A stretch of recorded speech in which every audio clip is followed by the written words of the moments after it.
So the City bathed in sunshine ahead of Newcastle United's crunch game against Manchester United, and I think everyone knows what's at stake by now. Newcastle United know they can climb to third place in the table and take a huge step towards those Champions League places. Newcastle have really hung in there in the last few weeks. You look at the time in and around the Carabao Cup final where possibly Newcastle were slightly distracted by that game against Man United, and possibly nerves played a big part that day, and the aftermath. Newcastle just dusting themselves down. They lost to Man City. The build-up was a bit shaky, a few draws as well going into that game, but since then Newcastle have won back-to-back Premier League games.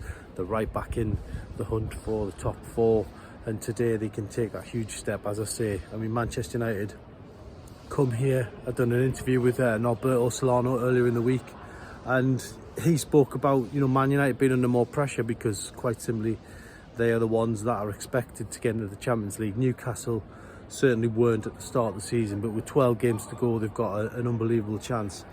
How do I think it's going to go today? I think it's going to be tight. I think Newcastle have certainly got the capability to win it, but I also think that even if they can't win it, a draw wouldn't be the worst result in the world, just because they've got those 2 games in hand.